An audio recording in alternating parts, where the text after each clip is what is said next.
Hello everyone, and welcome to State of the Realm, your weekly Final Fantasy XIV podcast. This week, we will be talking about an interview that popped up over the last week, wasn't originally part of the plan, but is the Twinfinite Interview, as well as kind of breaking down the map of Hydaelyn, or at least the, I guess, approximately 2/3 of it we can see at the current moment. But of course, joining me, Michael, Mr. Happy Performo, is Slyh, aka Slythefox, aka Slyakagreyfox, aka my boy Blue. How you doing, Slyh? I'm doing pretty good. How are you doing? I just told everyone how I was doing, didn't I? I said I was doing all right? No? Okay. No. I'm doing all right. Good. A little tired. My cat was not very good last night. Now he's in his punishment cape.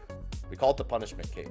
Basically, it's one of those cat jackets that like to keep them warm, but he hates it. So when we put it on him, he gets very mellow. So it's the punishment cape, and it looks like a cape. He almost looks like Sherlock Holmes. The way you described it sounds like a torture device, the punishment cape. Well, it's the punishment cape. Is he upset, or is he just like role playing? No, Sherlock Holmes. No, there's no. You know what? As long as it's the Cumberbatch one, I guess I wouldn't mind. That's fine. Although I have my own words about that. And as all of you no doubt heard at the end of last week's show and are hearing right now, we are joined by a man very much qualified to help us break down that map for the latter half of the show, Ethys, the Moon Man Asher. Hi guys, how we doing? I'm doing all right. I'm pretty good. Oh, it screwed up, by the way. Remember when I said it was gonna screw up, and then it? Oh, who am I now? No, it's okay. I fixed it. It started with an extra scene over it. Oh shit. Yeah. So I just very quickly clicked it off. That was a scene that we just tested 5 minutes ago, and it was not messed up. It is the last 2 weeks. The end of last week was hopefully the worst of it though, because that was delivered. That was just like a little taste of things to come, just a little teaser. We'll probably have our fair share. OBS has not been kind to me as of late, unfortunately. How you doing, Ethys? I'd like to raise. I'm great. I'm great. No, we need to hear more, Ethys. Oh. Because I'm looking behind you and some shit's different. Oh, some shit's. Oh, I'm in LA still. I'm pretty sure I was in LA last time I was on State of the Realm. No, I don't know that you were. Yeah, you was. You didn't have a kitchen behind you at the very least. Oh, didn't I? Oh, all right. I'm in LA at the moment, guys. I'm in LA until the end of the month, and I'll probably be back here around May. I'm in the slow process of visa applications and all of that nonsense to move my ass over here to the West Coast permanently, which is exciting. You understand we're neighbors now, right? Technically, we're 2 hour away neighbors. Yeah. Where's my hamper, my welcome hamper? Yeah. So we gotta get bevved at some point. That didn't answer the question. Where's my welcome hamper? My housewarming gift? I was pretending to ignore that because you know what? Yeah. I mean, you just brought it up that we're neighbors, dude. That's not very neighborly of you. This on the show is. Yeah, that's a gift. That's a gift. Yeah. Yeah. Nice shirt, by the way, Ethys. Yeah, they're good quality shirts. No, I mean the shirt you're wearing right now. Oh, thanks. It's nice shirt, by the way. They're good quality shirts. Yeah. Well, oh my god. Good shirt. Yeah. I was pretending. We'll get. What if your welcome gift was getting bevved?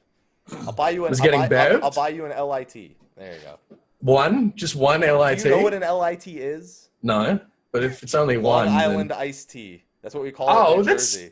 Oh, okay. And then everyone's like, but there's two I's. And I'm like, shut your fucking mouth. Long Island's one word to us, okay? Do you know why it's called a Long Island iced tea? It's from Long Island. It's because during Prohibition, all of the students who were drinking illegally in Long Island were using various different white spirits like gin and vodka and tequila and mixing it with iced tea so that you couldn't tell that it was alcoholic by looking at it. It sounds like nothing's changed. Kids drinking during Prohibition illegally versus kids drinking illegally in New Jersey anyway. So Long Island makes sense. Yeah. Makes perfect sense, but it is lit. That's all that ultimately matters. Just no. No, don't even. No, It's already happened though, Sly. no. Mhm. Just happening. Yeah, it just happened. No. That's right. No, It's We're live. You can't go back on that. Before we actually get started, I know we had the show last week in Ethys. We didn't get a chance to get your thoughts on it. What do you think of the new diadem? Okay. I don't mind it. I've no complaints about it. It's That's not the something best that I'm going to opinion spend a lot I've of time heard. I doing. don't mind it. I'm not going to spend a whole bunch of time doing it. I think most people's complaints are based on having far too high expectations for it, which are, largely the fault of it being hyped up and largely the fault of it being kind of set back so far. But at no point did I think that it was going to be like a complete ground up rework. The weapons do not bother me at all. I think that's null and void. I think that that FF logs is, I'm just going to say it. I reckon FF logs is responsible for all that salt and vitriol, not the diadem. Now, you say hype. Do you actually believe that it was Do you hyped? think people are excited for it? I mean, really, I think the overwhelming majority had. I think it's because they just mentioned it so many times over such a long period of time. You know what I mean? It's like it was never like, oh my god, Diadem 2.0, this is going to be so fucking great. But they've been talking about it for ages. They're like, oh, we're going to set it back. We're going to make sure that it's really good. And again, it just set a lot of people's expectations really high. People were sort of, I feel like people were let down by their own expectations. Well, when we get through this first interview, man, some of the bolded points in this interview sure do create that same tension, especially when he's already talking about content for 4.2. Yeah. So I can't wait to be super excited for that. That's going to be the first thing we cover before we cover the map itself, is actually going to be the interview from the website Twinfinite. I don't think I've ever covered... Never heard of them. An interview from them. I mean, good on them. It's not a bad interview. Yeah. Yeah. No, it's quite a good interview. It's like 8 or 9 questions long, approximately. Seems to be like the average What's here. with the surge of interviews? We've gotten a lot of good interviews out of late. Well, I guess people are asking questions. Yeah. That would be my number one thing. It's not that they're just asking questions; they're asking the right questions. Except for the official Q&A. Yeah. Mm-mm. I mean, there were some great No. attempts. No, I think that's kind. That's putting it kindly. Some guy tried to get his account unbanned. I mean, that's, Yeah, but you know what's been happening since then is every second ticket that's being sent in, there's been people demanding to speak to Yoshi P because that guy got to speak to him. Why the fuck don't I? I'm going to need you to forward this. I'm going to need you to just go past your manager and just forward this to his personal email address. And then he can invite me to and he could get back to me. Yeah, and he could just get back. Yeah. And if he could answer, that would be all right. great. I got a couple of hours. He can take his time. You know what's really funny about that? We wanted a question about, because the person on Reddit posted, please, to their time. Yeah. That was not the same as what was. No. That's not the same thing. Not the same. It's almost like they replicated it and just like attacked him with it, as opposed to getting the actual. So you think more live Q&As from now on will turn into customer service? I think that we should just. You know what? I kind of hope so. When live letters first started, back when Yoshi P took over during 1.x, they were all Q&A, just all hey. Just exclusively, yeah. Yeah, we have moved so far from that, and this is why. Because whenever he does them... Yeah. I will say this, though. It always seems like North America can't do a real good Q&A. Like, when he goes to Korea, they ask good questions. When he goes to Japan, they ask good questions. We don't filter the questions. When he goes to Europe, they're good questions. But he came to North America, he's like, I'm never fucking coming here again. So, we're world last when it comes to good Q&As. As far as I'm concerned, at least the people who do the interviews got good. You would have thought Americans asking dumb questions. Hey, you're applying for a visa here now, so you're going to be asking dumb questions before the end of the year. No, I still got my passport. No one's taking that away from me. Still got my Australian passport. So this passport, you're about to ask a dumb question, you just pull it out of your wallet. Oh, okay, dumbness avoided. Oh man, there you go. Okay, so we're gonna cover the Twinfinite Interview. A few of these points we really don't have to hit on too hard, especially like the very first one is what improvements and features are you most excited about players enjoying for the diadem? Yeah. So question number 2. Yeah. The only thing that's like really like people are kind of getting annoyed at, the thing that probably annoys people the most right now is the whole you are perfect, you are absolutely allowed to leave. Like we will not punish anyone who leaves after the objective is complete. So if you want to sit around for the emergency mission, you better hope enough other parties didn't fuck it up, because it's been a little short man going into those raids the last few times I've done them. Have you completed one? I completed the very first one I did. Sly, have you completed one? Yep. I would I like haven't to point even out been that in one. I'd like to point out the very first one I did, we had 24 members of Elysium there. Touche. And we beat it with 6 minutes remaining. So, Yeah, all right. Yeah. Okay, that certainly helps, doesn't it? Yeah, that helped a little bit. And then one of our people got ninja daggers with, I think, determination and skill speed or something. So that's an outlier. Everything else, how have the rest of your runs been? Well, everyone starts talking. They go, okay, we need a party here, a party here, a party here. We need a party in the middle. Everyone gets that communication out the window. People know the plan. You know, they're like, you don't even need to kill yours fast. We want to kill the things in the middle the fastest. So the parties on the edges just survive. Then there's like that one guy who's got like a better idea. And that's all it takes. That's all it takes. Just one guy. He's like, no, you know what? You know what? Fuck all of you. What if I got this? What if we pull them all together and use all the parties' caster LBs on them? And it's just like, and then it just takes those 2 tanks to agree and bring 2 of the boss mobs right next to each other. Yeah. And then it's just all falls apart from there. So he says something all the players from the zone need to participate in. I would love to get those players that left the zone to participate. I almost wish you could call for help in a sense. Like, they give us an extra 5 minutes. You could call to like free companies and shit to like go to the stand, and it'll be like, there's an emergency mission going on in this instance. Go to current emergency mission or some shit like that. Like emergency mission overtime or something like that? Well, no, like if there's an emergency mission and you're by the NPC that lets you inside, he'll let you know that there's an emergency mission and that you can join the instance because they're looking for more people to complete it, in a sense. I get what you're saying. To make up for the fact that some people leave and whatever. And then people don't have to AFK inside the diadem. They can AFK just outside the diadem. And just be like, I'll wait.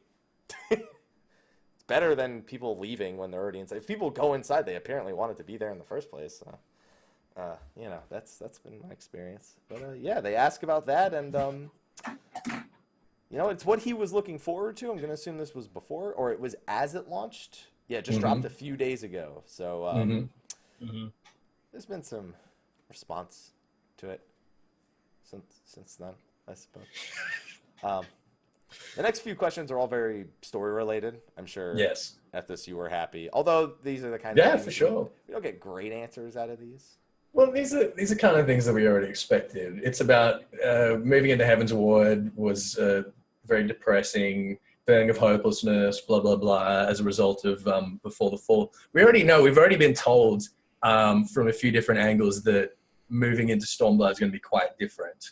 Particularly talking about the new theme for it, Revolutions, where Matsu was making the point that it's far more uplifting and it's about, camaraderie and complicity, and it's exciting. It's exciting.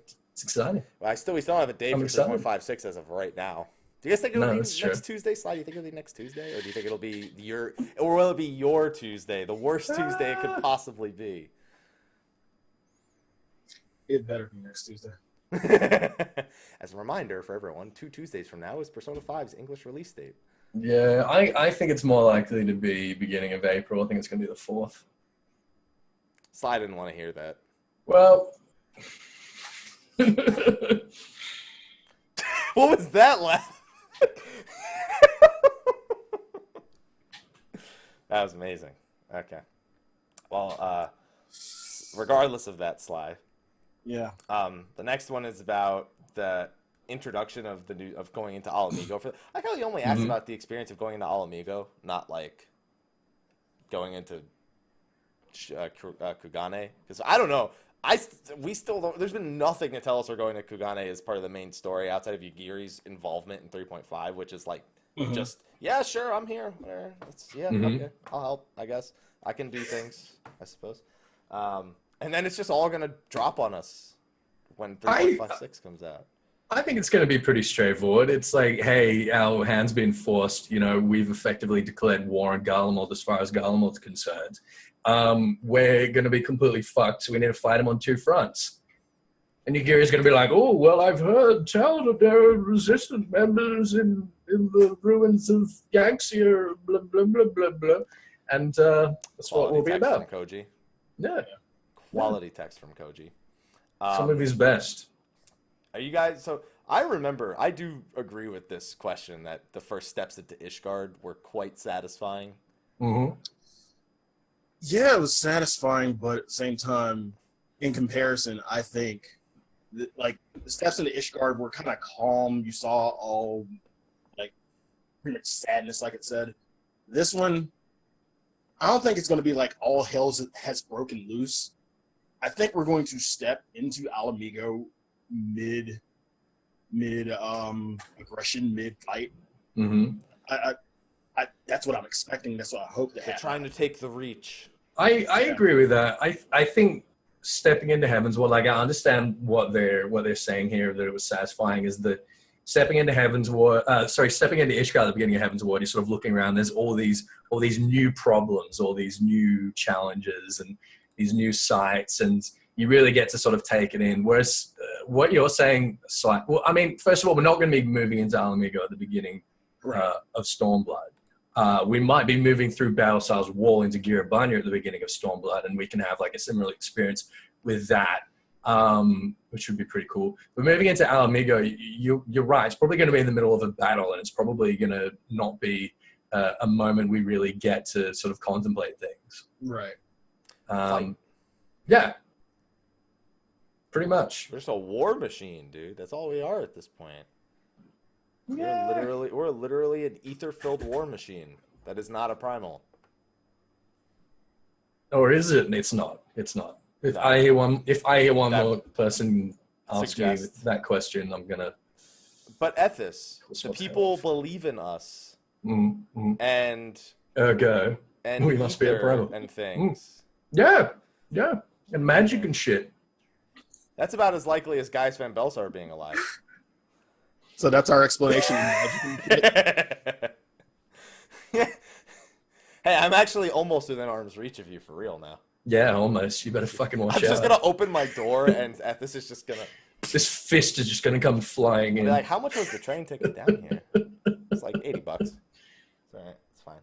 It's worth it. I can do $80 at a 2-hour trip for that. I can do it. We want to go get something to eat before I go back, so that way it wasn't a complete waste of time. Sure. Then the next one is about Red Mage and Samurai getting a little more insight into, them being Red Mages and kind of the job design. He openly says Samurai was always going to happen. We knew that. They said that back for Heavensward when they said they had considered it being the tank for that expansion, which is what set up the expectations that were very surprising to some when they revealed it was going to be DPS. But, of course, what do we have to look for? I wonder what the majority of the majority of their fan base said that Samurai should be a DPS. What game was that? What game do people come from where they want Samurai to be DPS? It couldn't be 11. No one has any expectations on Final Fantasy 14 compared to 11. That's ridiculous. That would just be absurd.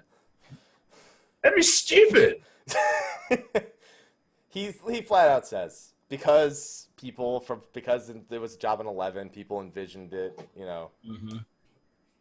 Samurai was always going to be a close range melee DPS. He even acknowledges that because it was a job in 11, people thought it was going to be tank because of the history of Samurai and how Ninja was the tank and and that, just The role reversal, the role reversal from what they were supposed to be. Yeah. Wouldn't that be amazing if that happened here? Is that Samurai was so broken that it ended up becoming a tank?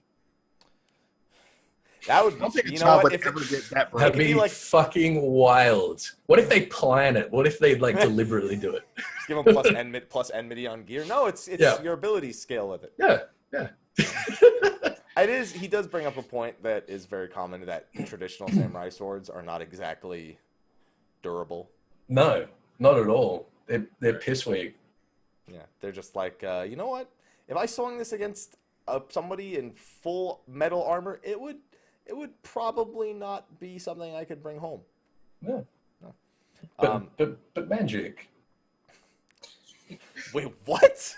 I mean, you don't need for everything. You don't need your sword to be strong. You just put lots of ether in your katana. To be fair, they're already using that excuse for swimming. So exactly. You know what? I don't write it out. For Red Mage, they didn't know what they were going to do, which I think is fair considering what Red Mage is. Yeah, that's a toughie. Quickly, between all of us, did any of us think it wasn't going to be a DPS? Just for a refresher, Sly, did you think it was going to be anything else other than DPS? Nope. Ethys. You know what I thought. I fucking called it. Yeah, I know that. I was asking again for the viewers, not for me, but for the viewers, I fucking called it.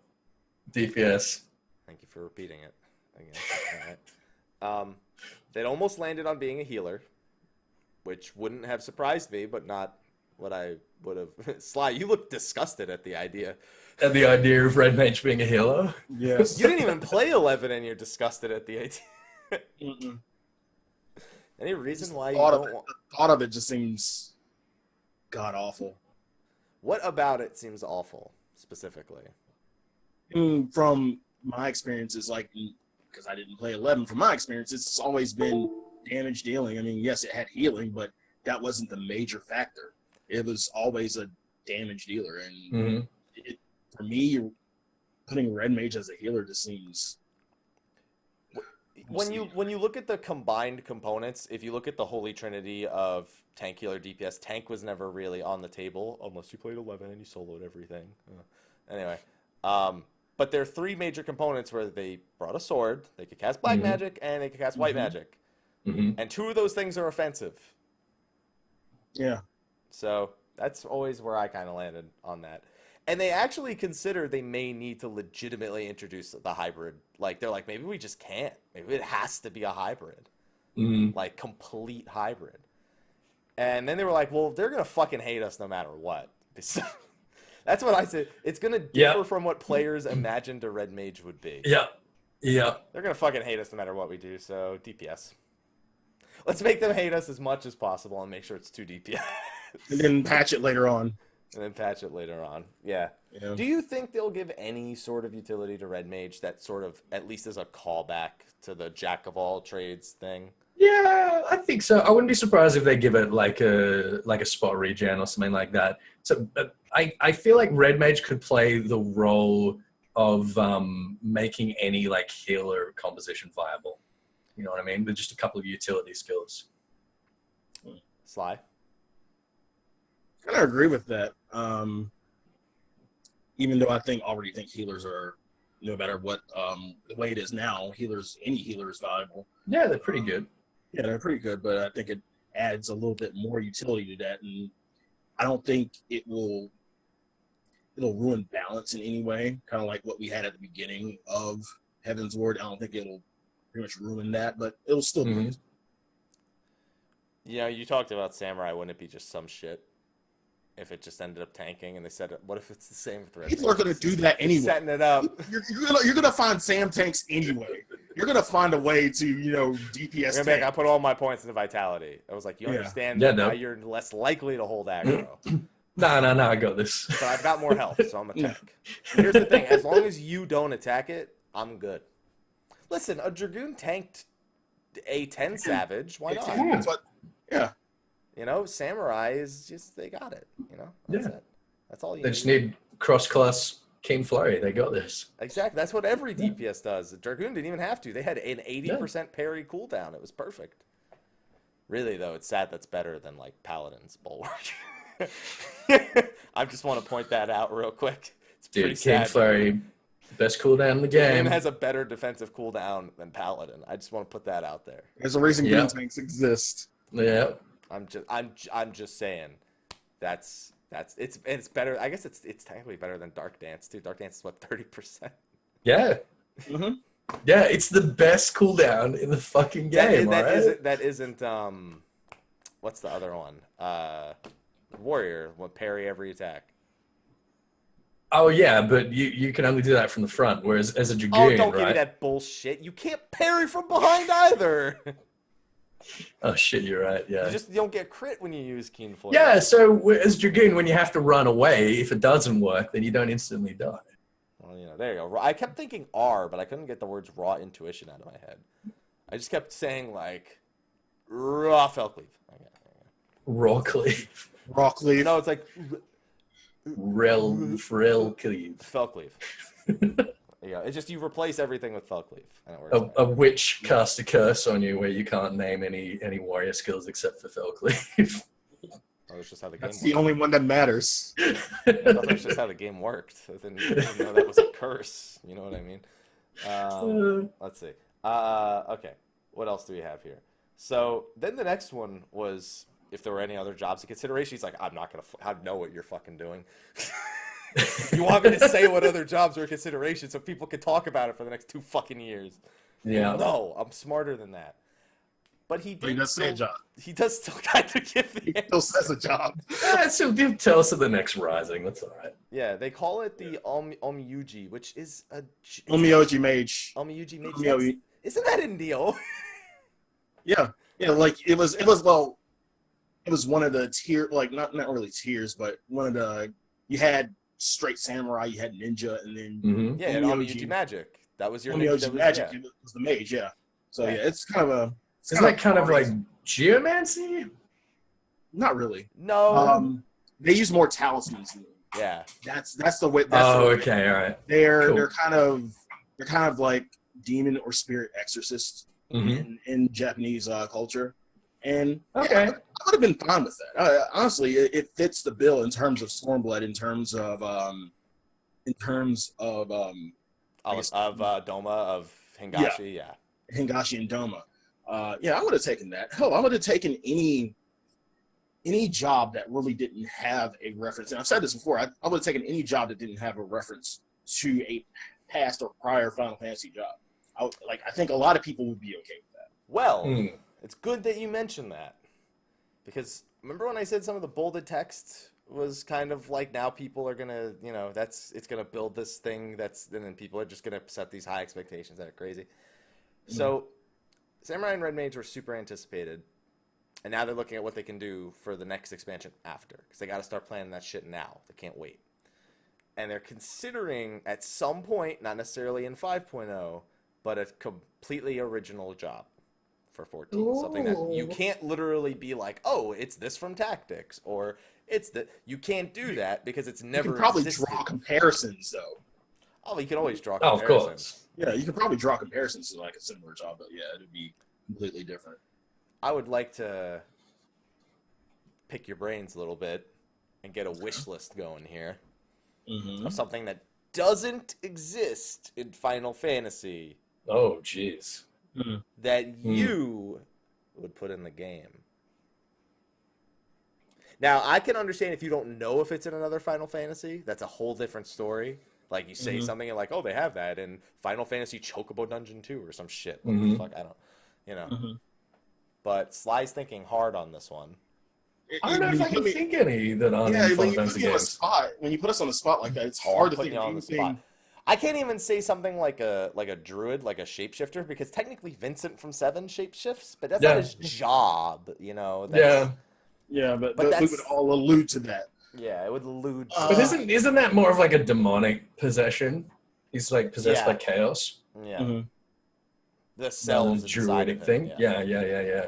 Now, are you only talking battle jobs or disciples of hand? Or like, Fuck it, you could do whatever you want. I don't care. It doesn't exist. What am I gonna put rules on something that doesn't exist? yeah, sure, like something like a breeder or something, I guess. The chocobos. A chocobo breeder? Okay. Yeah, breeder. You're not the first person to suggest that. I'm pretty sure seen it some people before. have. Yeah. I've got quite a wish list, but I'm not sure if there are any that are like not present in any Throw of the one Final out Fantasy games. there. Well, we know that Puppet Master already exists. Yeah. We know that there's Puppet Master. Puppet. They're puppets. A puppet master. Yeah, they're puppet masters. Yeah. So we got those. I mean, Void Mage, I guess, like is distinct from Black Mage because we got to remember that the Black Mages are like the contemporary Eorzean Black Mages, and the Black Mages of Mark are two very, very different things. And when you talked about that, what was it? The one you were saying was kind of like Oracle? Well, Omiyuji? Yeah. Omiyuji is like Oracle, yeah. Yeah, I could see that being kind of like a sort of void summoner or void mage in some way. Listen, but again, man, there's like don't the use the lore word problems summoner. with that. People already don't think summoner is a job at 14 because of the Okay. one we have. So I don't want to go down that road. I think that there's a reasonable chance that one day, way, way, way down the track, and we'll probably talk about this in the next part as well, we could see a axe-wielding DPS class. I would like to point out that Viking, the general axe wielder, is Mhm. technically a tank in the game. It does not have to be. And then some people might relate it to Berserker, but depends. Mhm. There you go with that one. Mm-hmm. You know. Yeah, because we know that Marauders sort of evolved out of a tradition that came from the far north, from Ayers Land, which is, as far as we know from how it's been described, more or less like typical Viking territory. So, I don't know. Let's say that's on my wish list, definitely. Sly, you look disturbed. When I think of axe wielding, I go to Bravely Default 2 and Tomahawk. That would be called Bravely Second. Yeah. I'm only correcting you because if I don't, everyone Somebody else else will. will. Yeah, even though I've played one, still haven't played second. Yeah, I can only think of Tomahawk when you talk about a axe wielding DPS. Yeah. Maybe. It's it's fucked up. It's like you start because people like to come up with the job ideas and then they go, oh, it's just like this, and it's like, yeah, that's the point. It's not supposed to be like that other thing. Right. Yeah. It's tough. Yeah. Man. It's tough. It's tough. Catmancer. Catmancer. That's oh in my Bravely God. Second. Catmancer. Dogmancer. No, I'm not. You know I'm not kidding, right? That's actually a job in Bravely Yeah, it's a Second. job in Bravely Second. Fuck off. What? Just being like a cat lady? That's your job? What do? You fucking throw cats at people? That's called a Makote. Do Makotes throw cats at is that the job description? Yeah, The Catmancer has a high proficiency with knuckles and axes, and like the vampire job, have all-around good stats. They also have a passive skill learning in which they can learn the abilities of certain enemies to use Catmancy or Cat Mastery, which uses up cat food whenever they want to use an enemy. Oh, skill. fuck off. They're a blue mage. Catmancer is Right. Bravely Second. So blue mage. they're a furry blue mage. They're furry blue mancer. mage. Yeah. Okay. All right. It I'll allow sounds it. way worse when I read the job description out loud. It sounds so much worse. No, we don't throw kids at people. That'd be absurd. We just like eat cat food and it gives us powers and shit. That sounds way worse. Like I already knew about Catmancer, but like I had never read the actual description of it till just now. Jesus Christ. All right. Mm. That's Let's beautiful. see. Let's see. Then they talk about the whole tank healer thing. It's literally the fucking exact same discussion. We don't need to go through that again. And the same discussion about adding jobs between the expansion. Although this time he doesn't say maybe like he did last time. He just straight up says it would probably kill us if we did it. Yeah. He said Ninja was supposed to be 2.0. It didn't make the cut. We put it in 2.4. It's gonna fucking murder us if we try to do it again. So expect it to stick to expansions. I've covered that before. Yeah. Now the second page is where a lot of the talk was happening. This is where a big part of the talk. The first thing is about gear and the stats on them. And he's like, stats are so simple right now. It's so easy to tell. You see more, it's more. You know it's better. Have you thought about adding stats that like augment abilities? And he's just like, no, I think we're gonna do the opposite because people don't know what the fuck these stats already do as it is, and there's like only fucking 4 of them.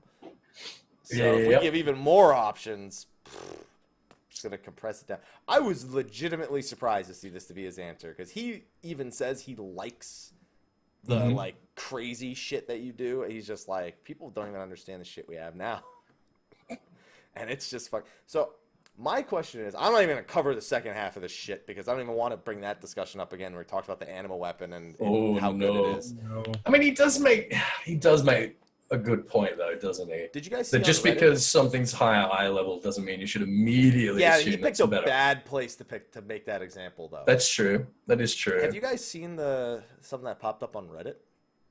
I probably did. So there was some more of that thing that they do where they look through the files to like figure it out. So there was HQ anima weapons were found. Icons for them. The ones we have, the finished 275 ones, but with the H.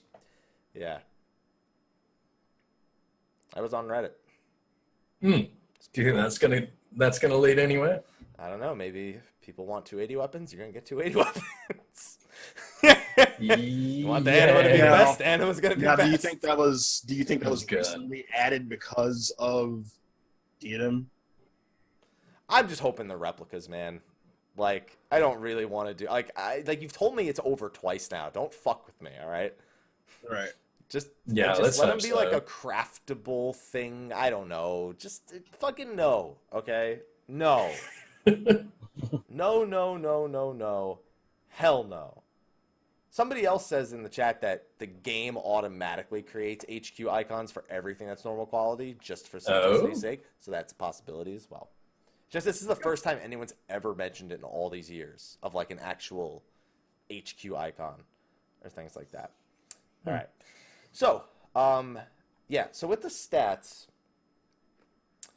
do you really think we need even less stats?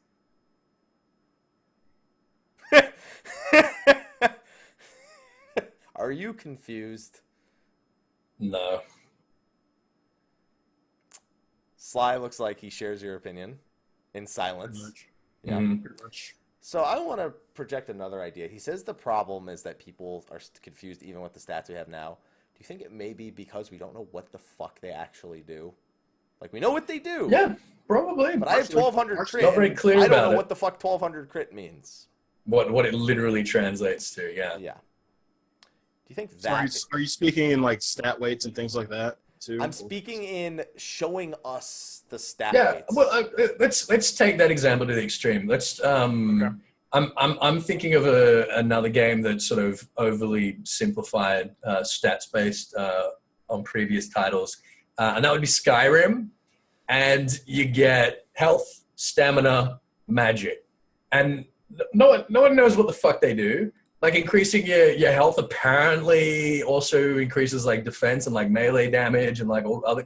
But people don't know what the fuck that's doing. That's the thing is, it seems like the more and more streamlined things become, the less and less information we're given. You know what I mean? Mm-hmm. So I feel like he's right that like most people, they don't read the fine text and they just ignore it, and that it's about kind of bringing up like the minimum sort of player skill or whatever. But holy shit, like I don't know. They just have a button for people, and now you can play it on the Switch. Just have a button for people to like auto generate. You know what? They've got that. They equipped the highest eye level shit. Just do that, except for stats, and then leave us like highest crit, highest. Yeah, crit exactly. possibility. Yeah, and leave everyone else with what they want to do, but give us more information. I want a percentage because I feel like stats are not confusing. It's hard to know like when 26 crit is, worse than X amount of determination once you know the numbers. Like then you got to actually sit down and math things out. But at least the information is known. I know the effect this stat is having, and I can draw some sort of conclusion about what I should be doing.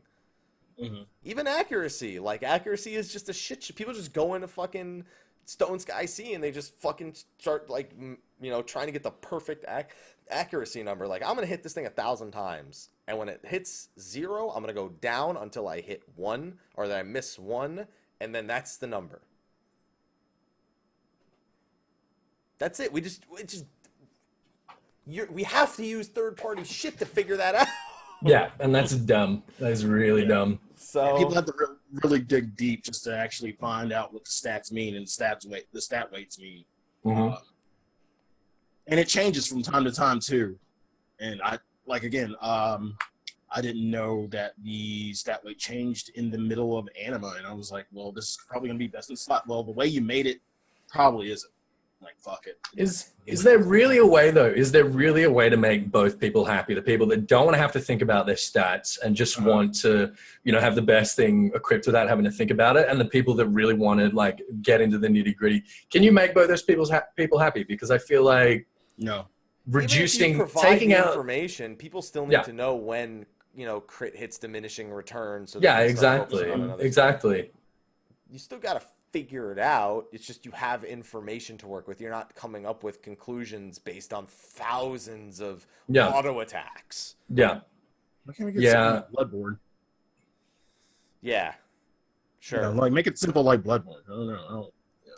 Like, I want to know how bad parry really is when I put it on my stuff. I want to know how little I'm actually parrying. Yeah, and I want the little disclaimer, it does not work against magic attacks right next to it, and probably won't work against 90% of the shit you fight in this game. Mm-hmm. There you go. Would that be sufficient for, like, the average player to be like, oh, I guess I won't stack heaps of that? Or do they need to take it out for people to get the fucking message? Yep. Like you said, you can't appease both parties. Yeah, I don't know. Same thing with accuracy. Is like, can you make it really, can you, like, tell people, in the description on the duty finder, this duty requires X accuracy for front, X accuracy for flank, X accuracy for rear. Is that good enough for people? Or are there people that are still just going to fuck it up every time until they take accuracy out of the game? Probably just take accuracy out, because seriously, what are the odds I miss this big fucking thing standing right in front of me? Yeah. It's like that's a good point. That's a good point. Yeah, from a logical standpoint, it's it's just like, how did I miss? Like, how? Big ass dragon. There is a parrot chilling behind him. What, this sleeping one here? Pippin, wanna come up? He doesn't want your shit. Oh, yes, he'll take it. He's like, all right. I wish my cat was there. There you go, Mel. Yeah, there's a parrot chilling behind me. This is Pippin, everyone. Baby African Senegal. He's a good boy. Oh, he's gonna do a big show off. There we go. Look at that. Big stretch. He's like, I look, I'm marvelous, bitch. I'm marvelous. Oh, jeez, big show off. Hey, you got an audience. There you go, Mel. Down. Good boy. There you go. All right. Anyway, so yeah, that's stats. So when he says that, I feel like it's all about confirmation. Accuracy is going away. Parry maybe. Yeah. Right?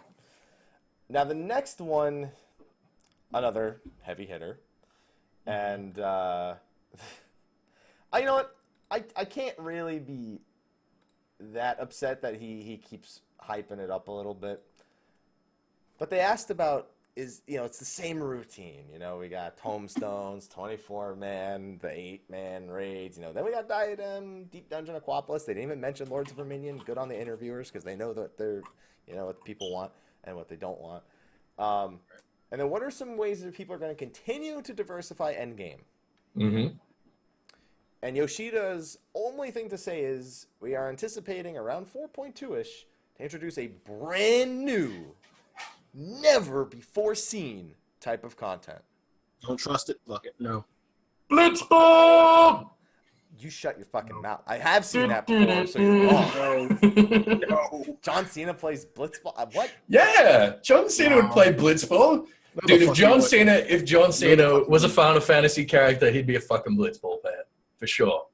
No. What is he, Bartello or whatever the fuck his name is? Sure, he's Bartello. Yeah. There you go. Let's roll with that. He's That's Bartello. not fair, because then it's only going to be 4 people versus 5 people in the Blitzball game. What? Well, no one can see him. Oh. Well, then it should just be 5 people versus John Cena. But that's called practice. Oh yeah. Because they're just playing by themselves. I'm glad you made me explain it so he could get Slyh get up and walk away. Dude, Blitzball's gonna be fucking great. The thing is, he understood it, but when I said it, it was There you go. And that is like more or less the window, like 4.2-ish. That's more or less the window with which we'll be seeing Blitzball within. Stop saying that. Blitzball? I need you to stop. Stop saying that.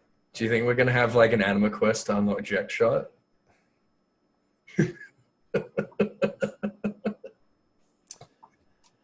So the reason why I bring this up is because I'd like to elaborate. This is not the first time he's brought up never before seen content. He brought it up at the fan festivals. Wasn't Diadem never before seen content? No, he said it was like old school, just grinding like Diablo type gameplay. That's not never before. He said at I think it was the very last fan fest, that whatever this content they're coming out with, they don't think it's ever been done in an MMO before. Mm-hmm. Don't fucking say Blitzball's never been in an MMO before. I fucking knew you were gonna say it. Never been done. Never been done. Groundbreaking. Breaking the blitz ceiling. New content. Are you blitzing the ceiling? Blitzing the ball ceiling. I'm trying to go back to when they actually teased the bubble ceiling. Lords of Verminion. What did he describe it as? He described it as something. He described it. No, he said it's based on the actual game in Japan, which is Lords of Vermilion, which is it's the namesake and what it's based off of is that. I like someone's idea here. You enter the dungeon and you become like 16-bit, and you play through the content like 16-bit style. Fuck it, I'm down. Oh, kind of like Diablo 3 did with the Diablo when they went back anniversary event. Yeah, anniversary event. Yeah, I'm being into that. I'm down for that. Yeah. What kind of brand new? Don't fucking say. I'm asking Slyh. Slyh, what kind of brand new content would you want? And if you've never seen it before, and I know you haven't played many MMOs before. It's not easy. The Makote room, maybe. That's not the Makote room content. I'll take that over Blitzball any damn day of the week. Look, I'm just trying to contribute here. You don't like Blitzball. You're not picking up what I'm putting down. You're not smelling what I'm stepping in. Fine. But you got nothing. You guys got nothing. And all you got is Blitzball. What do you got? What do you got for me? Lay it on me. Put your money where your mouth is. Yeah, that's what I fucking thought. Yeah, I can't. You're right. You're absolutely right. Yeah. What about you, Mike? The only reason why I can't is, for one, whenever they say shit like this, I can't trust it. Mm-hmm. I honestly can't. Like, I don't have any expectations, so there are no expectations to crush. Mm-hmm. Even still, when it probably does come out, like, my expectations would be crushed. The non-existent expectations would be crushed. I don't know. That's why I just really, whenever I hear something like this, I kind of check out until I actually see it, until you actually tell me what the fuck it is. Yeah. And, yeah. I think that's a perfectly reasonable response. Yeah, what do you think it's going to be, Mike? When he says that he has no expectations for the Candy Crush, reminds me of Dodgeball, where he says, I've learned that if I don't believe in anything, then I'll never be disappointed. It's just like, that's sad. That's really sad. Yeah. Never before. So this kind of goes back to the other question where I asked you, what job would you pick that's never before been in a Final Fantasy? And that seems to be what they're starting to hit at. They want to do things that are not new. They're not just pulling from something that already happened. But I can't help but feel like what. But then they just pulled from Bravely Default. They said that about Ravana. It was just pulled from another Square franchise. But he wasn't a primal there. He was even in Havana. Was also in Final Fantasy XI, which was but you know what I'm saying. Like when they're saying all new, they just mean that it's like nothing in this day and age is 100% original. Oh, totally. Nothing. Totally. So the idea that they can put the key word there is when he said it at FanFest, he said never in an MMO, which kind of brought like Blitzball. Sphere Break also is not. That thing that they're working on. That thing that he confirmed that they were working on. I'd rather get Sphere Break. I'd rather get anything. I'd rather get Sphere Break. But we know they're working on Blitzball. We know you can say you want other things, but we know. They said it was a natural progression to add it. They said that it's in development. They said it was They said that it was. They in never said fucking we are. you. They never said we are currently developing. Right. All they said is they were asked, "Would you ever add Blitz?" And they said, "Honestly, yes. Well, we'd like to. It is a we are trying to figure out should it be like the single player one, or then can we change it?" So you don't think it's in development? And they said it's a natural progression because swimming and diving were added. Yeah. Just give me the Makote room shit, please. Gotta buy tokens on the mod station for that one. I don't care. I don't care. Oh my god. I mean, there's a lot of things that encompass that because they also don't make it clear if it's something that's in RPGs. If it, for fuck's sake, I've never played a fucking MMO that has a fighting game in it, or a fucking RTS game in it. Sure. You know? So that's content that's never before seen in MMO. You know. Have we had deep sea salvaging in MMOs before? I feel like that's got to be a thing. Guild Wars 2 probably. Yeah. Has that. Yeah. So it's tough. I can tell you this. I think it'll be combat related. I think it'll be. He's still going. I think it'll be Blitzball. I think it'll be combat related.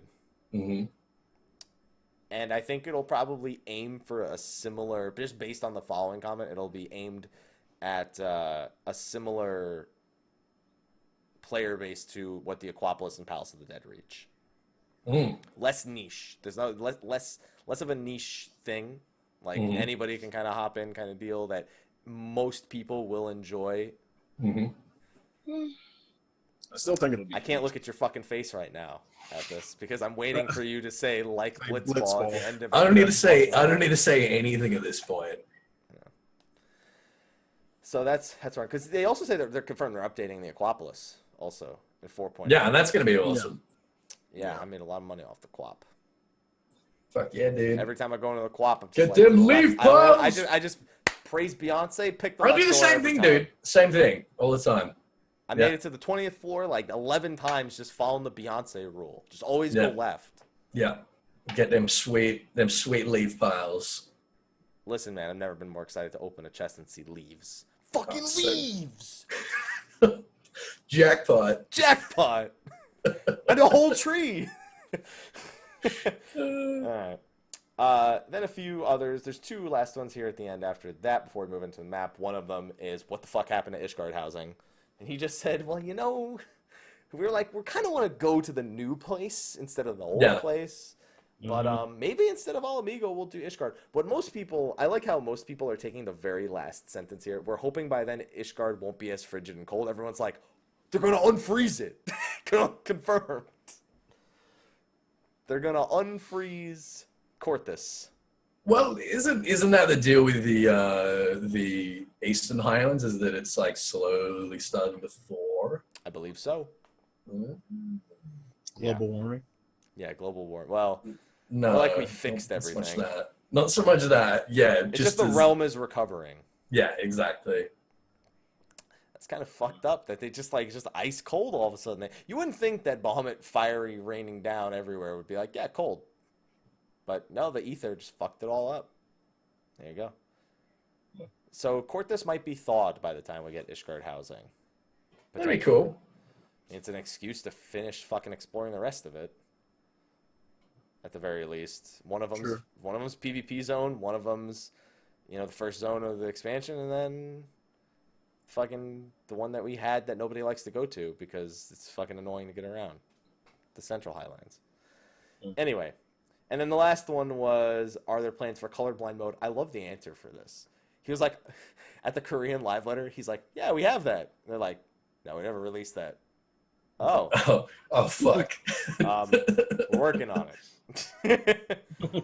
And they said it's working. No. And all the different versions of the colorblind mode, like you can set it, I'm red-green colorblind, You could set what kind of colorblind you are, which is pretty good. I mean, WildStar had something similar where you could tell them what kind of color blindness you had, and it worked out. So they're working on it, and the only problem they're working out with is compatibility with different hardware and machines and shit like that. And, right. Yeah. So I may actually be able to see things soon. I've wanted a colorblind mode for ages. I always said it was weird they just kept changing everything for colorblind people instead of doing a colorblind mode. Like, shit, colorblind people can't tell the difference between the golems in turn 9. I know, give them shoulders. That's what they did. They gave them shoulders. Oh my god. You see their designs now, that's because people like me were like, I can't fucking tell. I don't know. Red, green, blue, I don't. There's that one. Well, there's still been a lot of recent fights with those problems. Like Sephiroth, for example, a lot of people had trouble seeing the AoEs. Apparently, people with Zervan had it. Mhm. So Zervan, I didn't understand. I didn't understand that. We talked about it last week, where they were like, his AoEs are red and blue, and I was like, You what? those are pretty different. Like, I'm colorblind, and I may not know. The thing is, I can't tell if it's red and blue. I just know they're two vastly different colors. Like, it could be brown and purple to me. But I know they're different, or at least opposite. So, I think it's more like red overlapping with red in that fight, and blue overlapping with blue, maybe like markers and shit. Like, Yeah. It's that kind of stuff. Yeah. So I don't know, but A lot of overlap. yay, colorblind mode. Hey, listen, I've worn those in chroma glasses before. They fucking work. All right, let me tell you, those glasses that make supposed to cure colorblindness. I wore a red-green pair, and my mind was fucking blown. All right, I was looking at a deck, and I was like, "That is a nice green deck." And I put the glasses on. I was like, "Wow, that is a nice red deck." My reaction was more like, "Holy shit, it's red!" And they're like, "What color did you think it was?" Green. And they're like, "You thought that was green?" Yeah, dude. Eyes, colorblind, idiot. Please. Yeah, what color's your green screen, Mike? Red. Thought so. Thought so, yeah. Did you always wonder why they called it a green screen? Why they call it the green screen? It's not even What green. fucking green? It's not even green. What the fuck are you talking about? Yeah. I can see that. That's green. You know why I know? You know how I know that's green? How? Because the world tells me it is. Because it's called a green screen. It's called a green screen. That's it. I thought the adders were green until like 6 months ago. Oh my god. I didn't know the adders were yellow till like 6 months ago. There is some green in the emblem, I think. There is. Yeah. I know that now. I thought the whole emblem was green. I was like, yeah, it's red. It's red, green, and blue. It's like RGB, and they're like, no, one of them's yellow, and I was like, fuck. It made so much sense to me too. I had justified the whole thing, and now it's ruined. And people are like, how do you set chroma key? So there's two ways. One, you could do a what do they call it? The dropper, where it just picks the color out. Or I just set green to 255 and everything else to 0. Because the world tells me that's what color it is. Apparently. Yeah. Okay, so that covers the Twinfinite Interview. If you're watching on YouTube, the link for it will be in the description. There's a lot of ads on that page, though. It's a lot of ads. Oh, there's a few ads. So, Oh, Just copy the text and put it into a Word doc, so I don't know what you're talking about. keep that. What? No, come on. Read the ads, Sly. Read them. Go to that link right now and stare at those ads. Oh, yeah, but. Just soak them in. You're good. No, you don't want to do that. That's just Yeah. Okay. So the last thing, this is actually the original premise of the show before it had an interview, and we'll probably not spend as much time on this as we want because this could honestly, like I said, have been a show on its own. The map of Hydaelyn. Oh. Now, our little corner of the world in Eorzea has been all we saw on the world map until the final trailer for Stormblood was released, where That's Ethys' right. theory that we were going to authored was brought to fruition. Yep. But they didn't just show us authored; they showed us pretty much everything that isn't Mericidia and the New World And the New World, yeah. That's how it seems. Well, I mean, that we know of. we can't see any of Ilzabad. We can't No. see it, but we know Completely it's there, and shrouded. it's Yeah, been we know named, it's there. and we know it's. We've got a named. couple of names. Yeah, we got a couple of names in Ilzabad. So what we're gonna do is I'm gonna pull up the map on the screen. Holy shit! So I don't blame anyone for big having boy. trouble with this map, for two reasons. One, it's at such a wide resolution that it has to fit the whole thing on the screen. I'm probably gonna drag it around, and as you point out, like I'd do locations that. to Yeah, talk about, I would do that. we're gonna like zoom in like old school way, so it's gonna be super janky. Like I'm gonna be like this. I'm gonna be like, all right, and then we'll talk about. And I gotta fucking drag it like 6 times. I just gotta be like, well, there's that, and then you know, that's us, and then that's Ilsabard, and then that's Altered and Hingashi, and then it looks janky, but at least we can actually fucking attempt to read this text that can games from with fantasy worlds just not make different fonts? Like, Look, make a different language, but don't fuck with just letters. All right? It's English. Like, it's just a fancy font for English.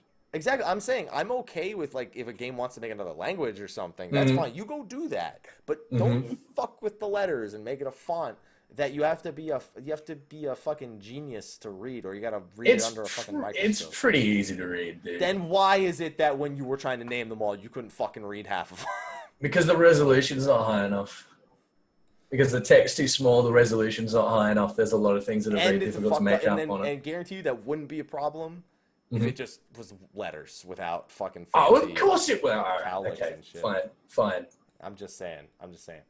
So this is our little corner of the world right here. I'm sure everyone's familiar with Eorzea at this point. If you're not, then turn off the show Play now. the goddamn game. Your world's about to get a whole lot bigger. Play the goddamn game. Oh my god. Goddamn game. So the only piece of this we haven't seen at this point is Alamigo, which we'll see in the expansion. So no one gives a shit about our island anymore, because there's a whole bunch of other shit going on here. So first we're going to go just to the northwest. All right. Eorzea. Ethys, would you like to Suits tell me. us what that is? That's this island chain to the northwest. So what are we looking at? You looking north or just slightly northwest? Northwest of Ishgard. I think you. Yep, we're know looking exactly. at Old Charlayan. Old Charlayan. Old So Charlayan. you want to give us a lot? Eth is going to do a lot of talking here, guys, because right. he's the one with most of the knowledge, and then Sly is going to ask questions, and I'm just going to tell him where to tell us things. All right, fine. Well, let's talk about the Northwest more generally and the Northern Empty. So we know at the end of the War of the Magi, there was, this is the first time the terms Archons and 12 Archons started showing up. There were basically these heroes from all around the world that ended up coming to Eorzea and sort of trying to save people from the calamity. And one of those was a Rogadan sea wolf from Airsland, which is their traditional home before they ever showed up in Limsa Lominsa. And he sailed down basically to try and save as many people as he could. And they ended up stranded in Ablathia's spine for a while before moving northwards and founding Old Charlayan. So that was as a result of Eorzea being, basically drowned. You can imagine at the end of the War of the Magi, all of Eorzea was underwater except for Ablathia's spine, except for those very high northern mountains. So everyone had to get out of Dodge, and a lot of the survivors from the War of the Magi ended up founding Charlayan. So what you see out there. Sly, just remember, if you have any questions, ask them immediately about these fucking areas. Yeah, you can cut me off at any time. We can see around Charlayan. To the north there, we can see the Isle of Harm. And to the south, we can see it's either the Isle of Yorn or Vaughan. I think it's Vaughan. Why isn't Visa that resolution a little bit hard to tell? According to the one I have, I think it's Yorn. Okay. Yeah, all right. And we can see from there, I have presumed, and I think it's a fairly safe assumption, that the Isle of Val was once one of these small little islets, these little hamlets, surrounding Old Charlayan. Which is, of course, where the students of Maldesian were studying when they got destroyed by whatever it was. Now, where would the Isle of Val be? So you see these little whirlpools around. I see. I'm thinking it might be one of those. I'm thinking these are also indicative of the fact that Old Charlayan, although it's not that far from anything else, it is very, very isolated. It seems like it's got a very treacherous coastline, and then you've got the northern empty, this big, huge expanse of absolutely nothing between it and Ilsabard. So that kind of that's why they're pretty much out of the way. Airsland, as I was saying before, that's where the seawolves are from originally, before they started migrating south to Vilbrand.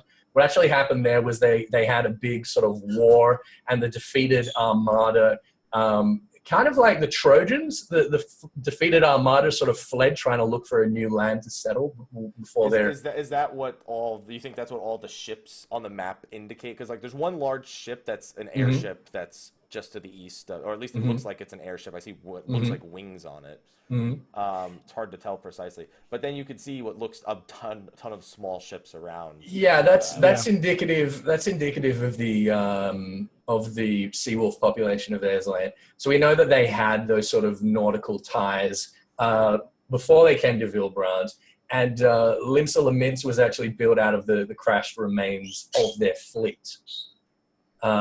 So if we ever go up there, again, we know it's very, very cold and icy in the north. We know that they came down as marauders brought that tradition with them. So I think that we'll see something very much like a Viking job up there, whether it's playable or not. That's something that definitely exists in the lore. And just north of that, I mean, what is that? Some kind of sea serpent. We think that's maybe a rendition of Leviathan.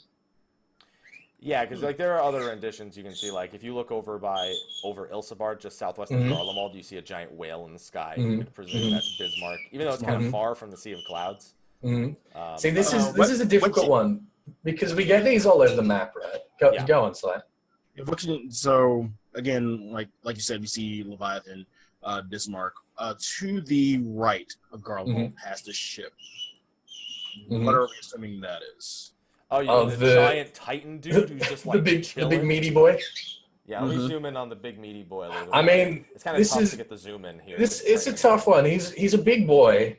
It looks like he's got a big stick. Yeah, or a stick. Well, you know, it's kind of a suggestive angle, but you know. Yeah, you reckon that's a big spaghetti dick? Yeah, big spaghetti dick. All right, okay. I mean, it kind of looks like it could be Titan. It looks like it could be Phlegethon. This one is the hardest one for me because I feel like it's hard for him too.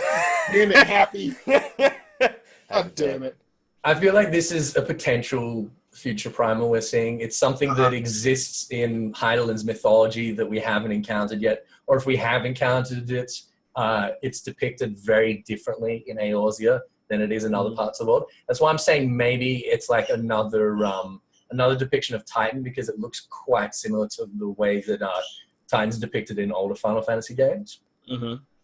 And to give you, I guess, another example of that, the big whale, that's obviously Bismarck. We know that the Limsa Lamenters have got their idea of Bismarck being this giant whale, and we know that the Vanu Vanu have got their own idea. We can see something serpentine looking like Leviathan up north. We can also see something serpentine looking like Leviathan down south. So, you know, it's a bit of a toughie there. Yeah. Do you think any of them might be that creature that is in Lenosha, the one that that we have the bones of? Oh, you think that one of them might be Thalios or Pericos? Yeah.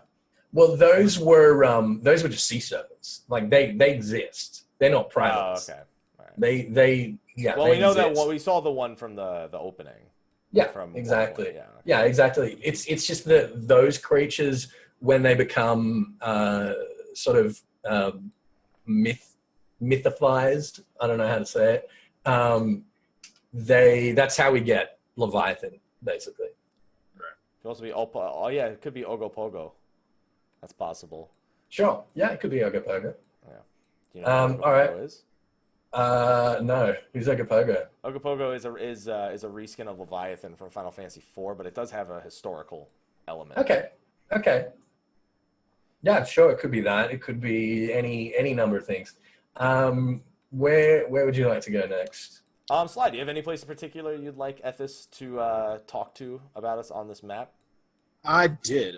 There's an area off to the east of Alamigo, to the east of the Sea of Jade, that's not covered by clouds. It's about this little island east of the giant squid. Yeah, so we're looking just east of the Kraken. Yeah, it's not labeled, but I feel like they left that out. It is labeled. It says so Cape. It says Cape M. Yeah.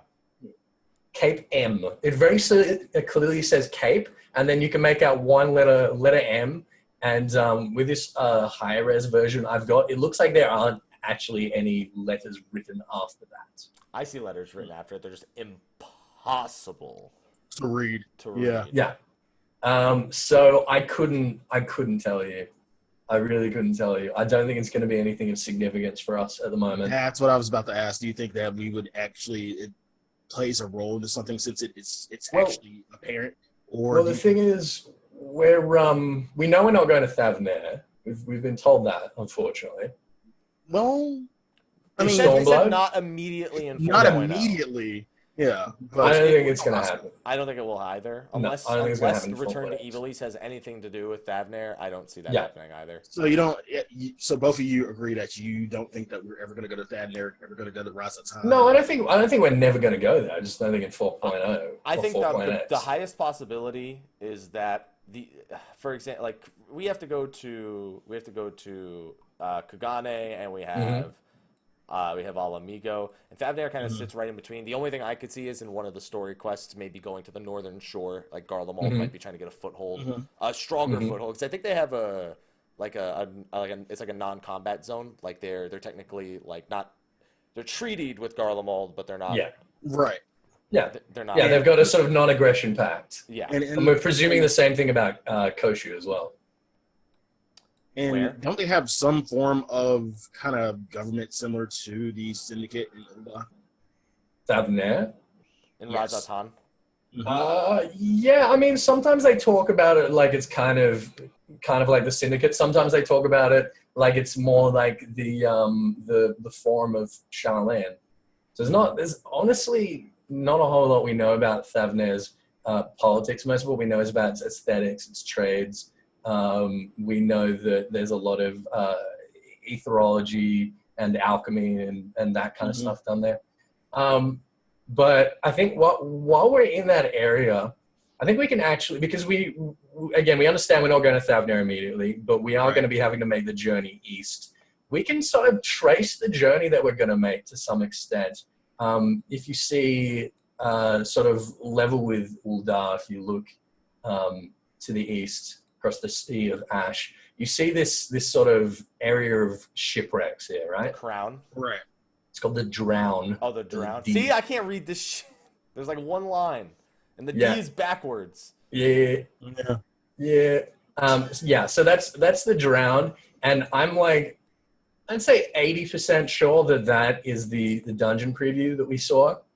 The underwater wreck or The with the pirate. Flying Dutchman and all the wreckages and stuff like that. I'm pretty sure that's what we're looking at there, and I'm pretty sure that's going to be like a stop that we're forced to make on our way sort of through, like navigating.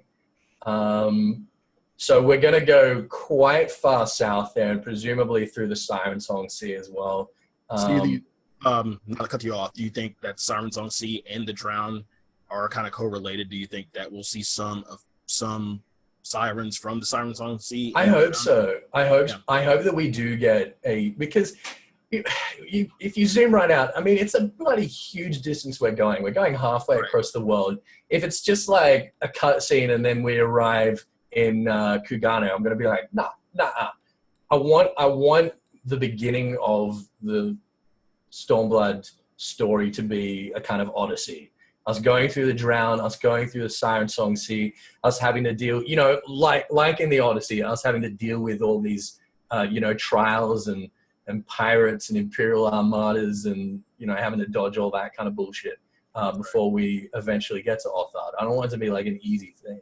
Do you think there's a reason why the southern end, because we're going to have to go past it, the southern end of Othard is still shrouded in clouds?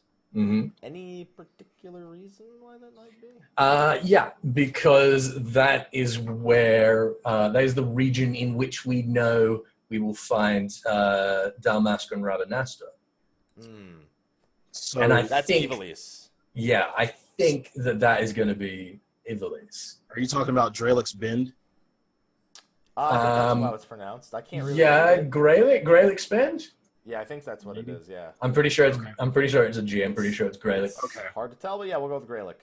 Yeah, that sort of stretch of coast you see heading up northwest from Greylick's Bend. Mhm. That coast there, that is where we're going to find Dalmasca and Ravenastra, in that little area there. So that little southern bit of Lothar that's still shrouded. And that kind of leads your gaze up to... Now, this is a tricky one. We get the anchorites at Corvus, and then we get the Dorvos narrow. And I can't help but wonder if one of those is a typo and whether they're supposed to be the same thing, whether it's either Dorvos or Corvus. But I'm pretty sure that anchorite, that's going to be somehow tied in. That's going to be like an Iblis thing in some way as well. That makes sense. Yeah. I'm down. So quick backtracking to between Thavnair. I had noticed this, but I kind of didn't know if I wanted to bring it up. Something that resembles Sildra is south of Thavnair. Yeah. Do we think that our Sildra, let's be honest, our fucking Sildra is gonna have like almost no lore implications because it's a fucking collector's edition mount. Well, I mean, the Griffin has a whole bunch of lore connotation. It was a collector's edition. But it's not gonna be the fucking giant sea creature that's on the map. Yeah, but I mean, it doesn't necessarily have to be to scale. Like that thing doesn't have to be to scale. That can just be like a sort of mythological creature that lives in that region. It could be like Big Bird. Okay. You know, it doesn't necessarily have to be a huge monster just because it's portrayed on the map. Okay. I just wanted to backtrack to that. No, that's all right. So the place with the sandworm is interesting to me. It's not one of the areas we're told we'll be going to. No, this is called the Burn. Do you think this will be a dungeon? The Burn. I think it will. I think it's possible. What this seems to be, we know that it was in invading Othard that the Garlanes first encountered primals. And we know that there was this large area with the ensuing battles between the Garlane military and these primals that just completely fucking obliterated the whole area. So one of the working theories is that's what the Burn is. I know one of the working theories is perhaps that's where Bozja Citadel was. Bozja Citadel was where Sid's father was studying Dalamud and inadvertently caused a sort of terror flare to strike the earth and make a whole bunch of mess. Oh, that looks so that's possible flare. as well. Yeah, that does look vaguely terror flared, doesn't it? So that's another theory. I think the first one is what they're going to go with, but really either of those. Got any place you want to ask about Sly? Actually, to the north of the Knowing Sea, because that's kind of left out of the clouds as well. The Grath, right next to the Tail Mountains, to the left of the Tail Mountains, the Cavalon Grath, or it might be a Davalon Grath. I'm not sure. I think it's Dalvalon. Let me triple check that for you, but I'm pretty sure that's the Dalvalon Grath. Yes. That entire area is like kind of fucking scary. Yeah, it looks scary. It looks to be kind of like, I wouldn't say similar to a Kurthus area because Kurthus doesn't even look similar, speaking geographically on the map. It looks similar, but it looks almost barren. It has this northern feel to it. What are you thinking? Yeah, I'm not sure about that, but yeah, really, I'm not sure. I can't tell you anything about that. Other than it looks really frigid and frozen and horrible. It is Dalvalon. I just checked it. It is worth mentioning that this is the same mountain range that hosts the tallest mountain that creates the creek that divides Althard into. I forget what the name of the mountain and the name of the river is called. I can't recall.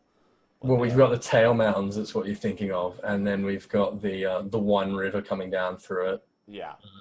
It's literally just called the One River. Yeah, I couldn't remember what it was called. So, yeah, that One River. Yeah. And then the One River it looks like the One River is our separation between the Azim Steppe and a small sort of a secluded area to the west of it. Because the Azim Steppe is pretty much like a fourth of the of the continent that's revealed, minus the Ivalice part before. That makes me excited. Well, the fact it's going to be such a huge area. Let's be honest, again, not to scale, but still, it's an open I plane. agree with that. You know? To make this clear for people again, the Azim Steppe is where we're going to be finding the various Aura nomadic tribes, which is shown from the little huts that are here. It's weird that the huts are shown, but the giant structures with which you the bowl-looking structures. The bowls. Now, you look really close at those. They're halved ADSs. Yeah. Yeah. That was your so idea. they're Allagan ruins. Yeah, if you look at them, they're stone, like they're very clearly stone, but you look at the pattern on them, they're ADSs. So they're giant ADSs. Yeah, they're giant ADSs. They're Allagan ruins. Allagan ruins that the Al Ra have evidently attributed to their sun god Azim, who just happens to have almost the exact same name as the Eorzean sun goddess Azema, which is obviously not a coincidence. But there you go. That's going to be interesting. We know that that's got a very Mongolian theme, and I'm pretty sure we're going to have some, some sort of nice Genghis Khan moment of wanting to unite all of the tribes of Al Ra to join the fight against the Galileans. That's going to be a whole thing, no doubt. Any place on your menu now, Sly? No place in particular map feature in general. We kind of hinted at this, but in right around Hingashi, as you can see, you got the four gods. You got Byakko, Kinbu, I'm assuming that's Shinryu and Seiryu, excuse me. Yeah, Seiryu. And Suzaku. And Suzaku, yeah. Do you think we will ever get any interaction with the four of them, or look? My working theory is that these four are the Eastern equivalent of the 12, basically. And like the 12, that means they're sort of free game when it comes to whether or not they'll become primals. If someone is pushed to summon them, then yeah, they'll summon them. But I don't think that they're going to be necessary. I mean, I wouldn't be surprised if that ends up becoming like the new Warring Triad or whatever. But I wouldn't assume that they're going to be primals just by their presence. I had the chat ask, and I'm just going to clarify because I think I know what the answer is. There's a floating set of isles above Garlemald. I was under the impression that was Slyh for whatever reason, just because I don't know what else the fuck it could be.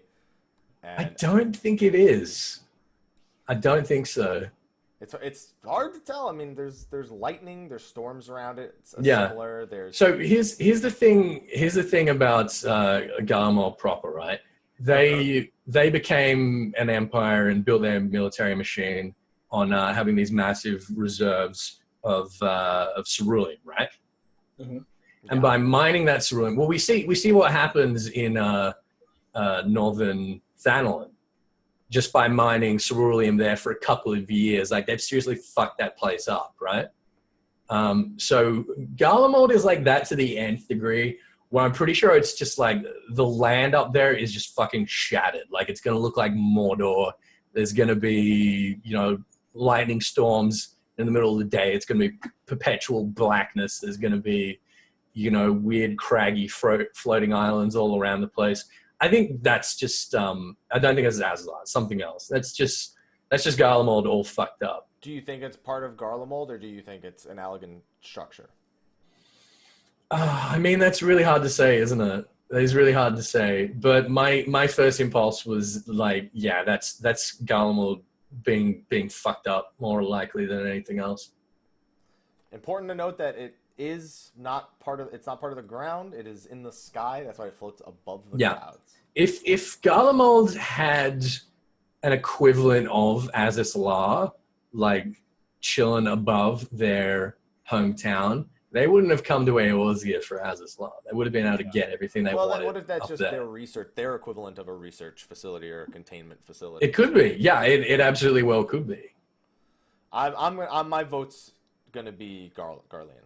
I'm gonna go with it. I'm gonna say call it now for fucking 8.0 You'd think they're trying to make their own as a Slyh. As is law. equivalent, yeah, where they can Sure. contain primals and whatever.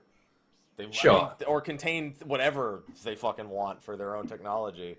Yeah, I'm I gonna think assume that's that whatever quite they had- reasonable. But my thing is, why wouldn't they have that in Garlemald mode proper? Because why the fuck would you want all that power right in your capital? Why would you want primals contained? Well, in why your would you capital? want it right above your capital? We Yeah, don't know how exactly. above that is versus north of. Like, for our perception of it's hard because we don't know how far Mhm. the clouds actually stretch. We don't know if Mhm. that's out in the middle of the ocean, per se. All right. Now imagine if that thing dropped to the ground. I It wouldn't. was It exactly about wouldn't. to go It there, wouldn't too. need to be anywhere near Garlemald to fuck it up. Then again, Yeah. as a Slyh wouldn't need to be either. If that thing dropped No. on Balasia's spine, then it would. Yeah, it'd Yeah, it's like- destroy half of the fucking continent. Yeah, just because of all the ether. that Yeah. they've built So that's up. what I'm saying. I'm like, it can't be that far from the capital. You know what I mean? Yeah. So I think the being too dangerous to be in the capital is probably moot. I'm but just saying the whole. they're probably point just of- doing it because the Allagans did it. I mean, the whole point of the Garleans going was to try and figure out how to control, how Yeah. to contain. So, I mean, Yeah, gotta they're put after it- the they gotta put it Neuralinks. somewhere. Yeah, for sure. That's gonna. No, I can see that. I can see that. But unfortunately, it's not labeled, so there's not really much we can Well, you can't spoil infer. Yeah. everything. Can't spoil everything. Where do you think our remaining two Midgardstormer children are, if they're even on this half of the map? Well, if one of them are going to be in Orthard, then you know it's either going to be the Tail Mountains or the Dalvin Grath, somewhere isolated for reasons. For reasons, yeah. Yeah. Hopefully, I'm gonna. Which one? Oh yeah, we don't know which one actually escaped. As a Mhm. Slyh. We just don't Yeah, know. we're not sure. Oh, We're not here's sure. here's as a Slyh on the map. Never mind, I found as a Slyh. Yeah. Found it. I just want to finish. I just want to know what the last two, because we exhausted so much information about the children that the last two I have just invested interest in. We just need to know. I just need Yeah. to know. That's, I reckon once we know where they are, I reckon I'll be like, all right, cool. That's fine. I can handle that. I can wait until we go there. Dragon introvert. That's it. That's all I need to know. Yeah. And okay, so one final question. I'm gonna pull the map. It's gonna take me a few drags to. Actually, no, I can just do fit the screen. That's all right. There we go. So this is what we see now. This Mhm. whole map, Mm-hmm. in respect to the entire world. Mm-hmm. How much of it do you think this is? About half. Do you think the New World, Mericidia to the south, which are the two parts we at least know of, is somebody did ask me why can't we just sail Yeah. west to get to Hingashi, and I was like, see, Christopher Columbus tried that, and we all know what Yeah. happened. Exactly. Yeah. So I think what we're looking at here is the equivalent of like looking at sort of Northern Africa, Europe, and Asia. This isn't taking into account the equivalents of like the Pacific and Atlantic Ocean, which are the things that we're going to find the New World smack in the middle of. And that, I think, is going to take up like half of the space of the world map. Because the shots we've seen of like the actual globe of Hydaelyn, there's a lot of water. And the three great continents, there's not a whole bunch of water between them. Like they're actually all pretty close together. So there's going to be some huge distances, some huge empty distances separating all of this from both the New World and Mericidia. Absolutely. So I reckon about half. Do you think Garlemald is North Pole, or do you think Garlemald sits further south than what the actual North Pole is? No, I think that the top of Ilzabad is probably pretty close to the North Pole, because we know Airslane is very frozen.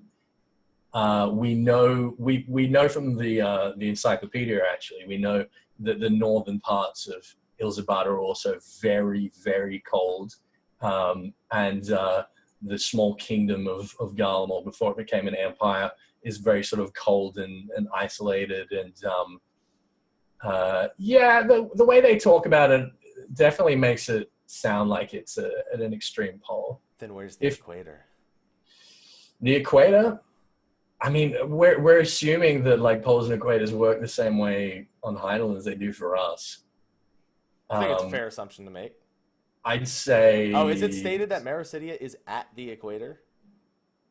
Is it stated? No, I don't think so. Is it? Oh, he's got to check his sources. We don't get a sense of like ley lines or anything where we're like... No, I don't think so. Latitude and longitude is marked. Look, I think that intuitively, I'd say that Mordona would have to be on the equator. That's what I would say. I would assumed Ul'dah is close to is the equator. That's what I would assume. Well, the whole point of Mordona and Silvertear Falls being, the center, right? Yeah. I feel like that's got to be, that's got to be centralized somehow. I feel like it's just but why would the center of ether not be the same, because like a sort of equatorial ley line? Yeah, sure. All right, let's have a look. Beyond the equatorial line lies the second. Yeah, so it's south of the equator, Mericidia. It's beyond the equatorial line. It says to the south. Okay, so we can assume that. Let's just assume that the very bottom of this map is the equator, and below that is Mericidia. So this is just the fucking northern hemisphere, is what I've just gathered from that. Yeah. So sure. we're talking maybe a fourth, because we still have the New World, which we know is immediately to the west. Mm-hmm. Which would be North America, and then south. Then you have an entire continent and South America. Yeah, and then you have Australia, which we still don't have. Yeah, which is Mericidia. Which is I was gonna say Mericidia. Well, yeah, because Mericidia is hot, so theoretically. Mericidia is south. Mericidia is not south of the New World. Mericidia is south of us, but it's south of the equator. We just don't know how. Yeah, we'd assume it's Australia. It's fucking Australia. Look, is it big enough to be Australia? Is the question. I think so, yeah. Okay. Or is it small enough to be Australia? Excuse me. We got a couple of shots of it there. Let's see if I can... yeah, that's not going to work. No. That looks like Australia to me. I don't see any fucking Australians. You don't see any kangaroos? There's some Australians down there. Those are not Australians. Look, no. This one's got a corkscrew hat, right, and this one's playing a didgeridoo. Show them the Australians. Yeah, where's Ayers Rock? There's the Australians right there. Can you see that?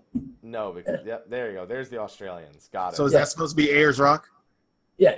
Is that what you do on like a Sunday? Is that what your Sundays look like in Australia? Yeah. It's just okay. Yeah. I'm just checking with the source. Yeah, we just go walk about. Yeah.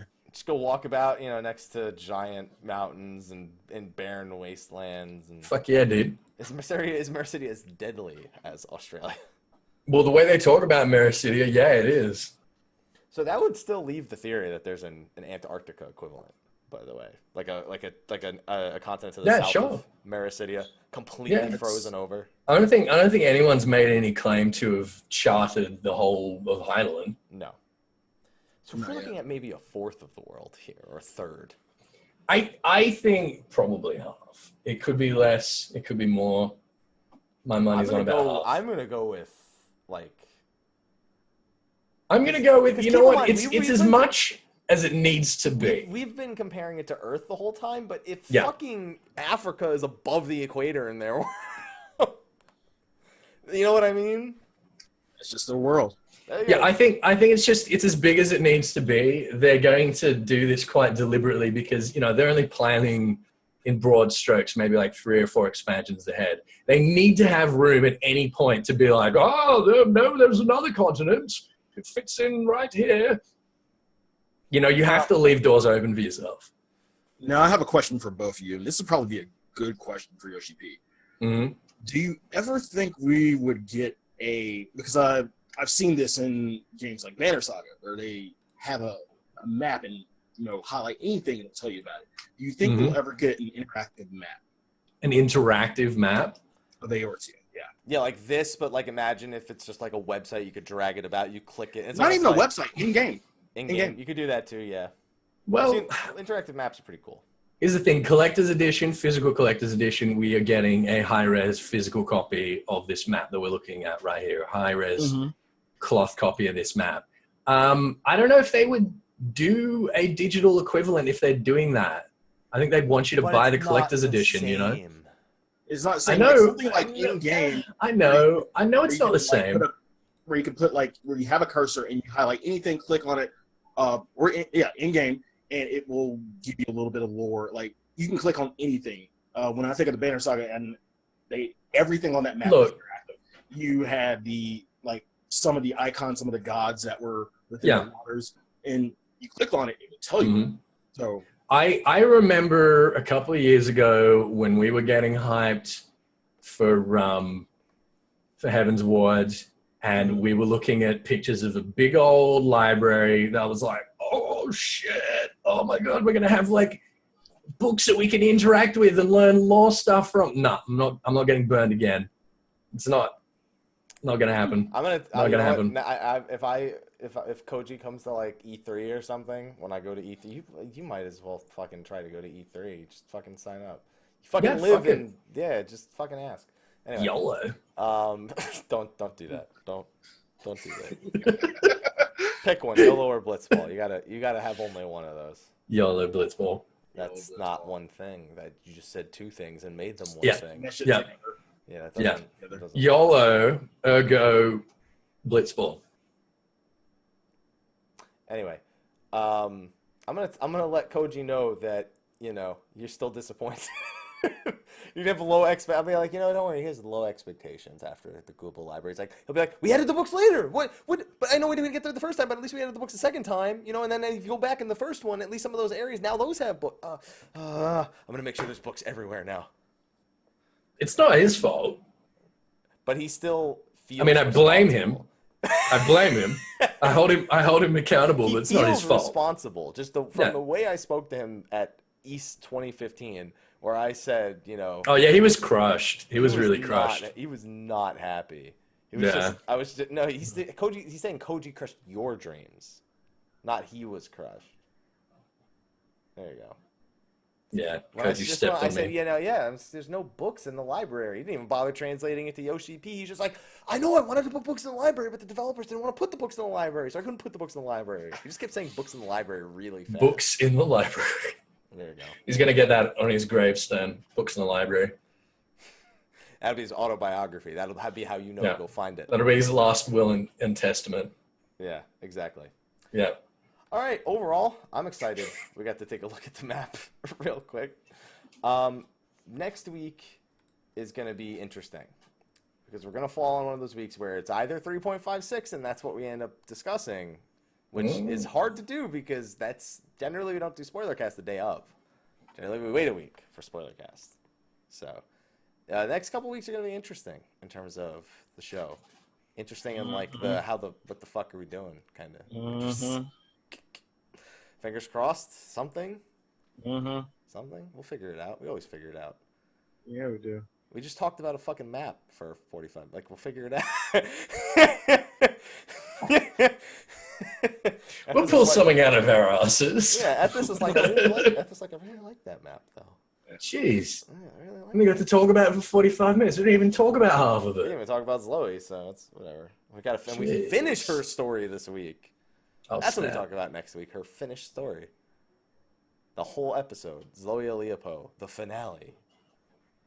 The season finale of Keeping Up with the Aleapos. Listen, they put it... That's what you're calling it? Koji put it in the game. That's the name did he? Of the quest. Oh, shit. Really? Yeah. Koji likes reality TV. I have to get on that. Keeping Up with the Aleapos. That was in the fucking game. It's not me. I mean, I still would have done it, but, it may have taken me a little longer to craft that one. That was a Slyh pun, because you craft. Yeah. A Leah pun. You're on fire tonight, Apps. I'm on fire. I'm burning, crashing. All right, on that note, we're going to wrap up the show. Thanks for joining us at this. And a reminder for everyone, because I know a lot of people showed up late, Mary he specifically said he needed a rain check.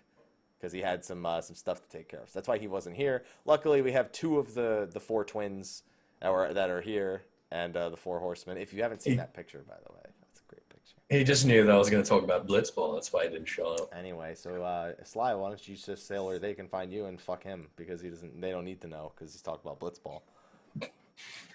You can find me on Twitch at twitch.tv/Slyakagreyfox. You can find me on Instagram at Slyakagreyfox07. You can find me on Twitter at Slythefox. You can find me on Facebook at Slythefox. I mean, on YouTube /The Velvet Room. You won't find me on Behemoth. You'll find me on there really late, sometimes really late, because sometimes I can't sleep and decide to craft or do them. But did you wait? No! You do not get to just skip. Yeah, you decide to craft. Okay, yeah, that's a fucking lie. Continue. I need to level my crafts. So yeah, that's what I'm doing. A little bit of Slyh. Just wake up in the middle of the night. And you're like, oh shit, I need to craft. Oh yes. Well, if he's trying to get back to sleep, yeah, I guess. Anyway. Yeah, pretty much. For this month again, we're still doing the countdown to the heist. We finished up Eternal Punishment yesterday, so we are done with Persona 2 completely. We start P3 tonight after State of the Realm. And then after stream, we start our Persona anime nights where we're going to be watching P3 movies starting with Spring of Birth. So definitely come by if you want to see that. Giveaways galore, art books, maybe some figurines of certain Persona people, things like that. More promise me that you'll play King's game with them. I gotta get the chopsticks, but yeah, we can do that. Okay, good. Ethys, now that is the Blitzball out of your system or no? So, if you guys want to talk about Blitzball and Blitzball, okay, Happy, where can they find you? You can find me on blitzball.tv/blitzball. Twitch.tv/EthysAsher, YouTube.com/EthysAsher for law stuff, and at Ethys FFXIV on the Twitter. Mike. Blitzball.tv/blitzball. Blitzball. You know I'm putting that's my channel. You know I'm putting that in the YouTube section, right? All right, good. So you better hope it doesn't lead to like a porn site. I gotta hope that it does. I don't know what you're saying. Are you going to it right now? Blitzball.tv/Blitzball.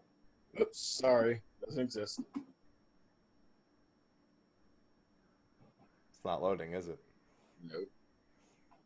I mean, there's a blitzball.com. There's a blitzball.net. You know what? I'm going to be registering the domain name. Oh yeah, because there's no way Square Enix is going to be not happy with that. You know, they'll be perfectly okay with blitzball.tv. Yeah, why not? There you go. All right. Anyway, you can find me anywhere but that website. Mr. Happy1227, Twitter, Twitch, Facebook, YouTube, the Instagrams, and no blitzball, please. None whatsoever. Anti-blitzball here. Fun kill. No, not until 4.2. On that note, I think we're gonna pretend this show never happened. I'm gonna delete it, and people will be very disappointed on YouTube when there's nothing uploaded. So sorry, but he done fucked all of you. Everyone, have a good night. We'll see you never. Bye bye. see you next week. Bye. Bye bye.